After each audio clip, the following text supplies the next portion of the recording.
Israel की मान्यता से भड़का हॉर्न ऑफ अफ्रीका सोमालीलैंड के सवाल पर आमने सामने सोमालिया और यूएई बंदरगाह समझौते टूटे, भरोसा बिखरा, इलाका दो जियोपॉलिटिकल खेमों में बढ़ता हुआ। आइए बताते हैं आपको पूरी खबर।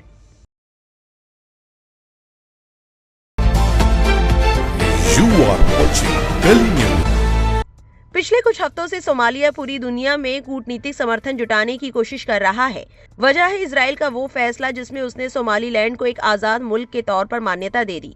बीबीसी में छपी रिपोर्ट के मुताबिक सोमालीलैंड साल 1991 से खुद को अलग देश की तरह चला रहा है, लेकिन अब तक किसी बड़े देश ने उसे औपचारिक मान्यता नहीं दी थी। इजराइल पहला देश बना जिसने ये कदम उठाया। इस फैसले के बाद सोमालिया ने अफ्रीका और मध्य पूर्व के कई देशों से संपर्क किया और इस मान्यता के खिलाफ समर्थन हासिल किया। लेकिन इसी बीच सोमालिया और यूएई के रिश्ते बुरी तरह बिगड़ गए। यूएई लंबे वक्त से सोमालिया की सुरक्षा, राजनीति और अर्थव्यवस्था में अहम रोल निभाता रहा है। सोमालिया की 3000 किलोमीटर से ज्यादा लंबी समुद्री सीमा है, जो रणनीतिक तौर पर बहुत अहम मानी जाती है। यहाँ समुद्री डकैती और हथियारों की तस्करी भी एक बड़ी समस्या रही है। रिपोर्ट के मुताबिक यूएई ने सोमालिया की संघीय सरकार के साथ साथ पुंटलैंड, जुबालैंड और सोमालीलैंड जैसे इलाकों में भी बंदरगाह और सुरक्षा से जुड़े समझौते किए थे।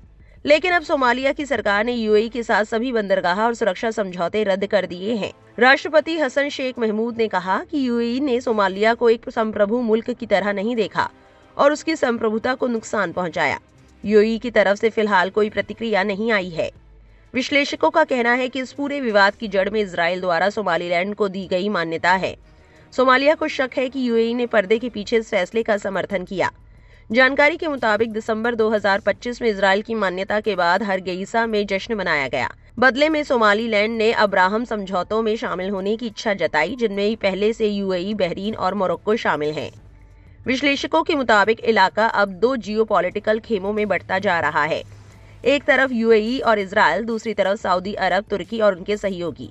इस बीच आरोप लगे कि यूएई ने यमन के अलगाववादी नेता एदारूस अल जुबैदी को सोमालिया के रास्ते बाहर निकालने में मदद की। सोमालिया ने इसे अपनी संप्रभुता का खुला उल्लंघन बताया। हालांकि जमीनी हकीकत ये है कि सोमालिया सरकार का सोमालीलैंड, पुंटलैंड और जुबालैंड पर सीधा नियंत्रण बहुत सीमित है। इसी वजह से यूएई की कंपनी डीपी वर्ल्ड ने साफ कर दिया कि बेरबेरा बंदरगाह पर उसका काम जारी रहेगा।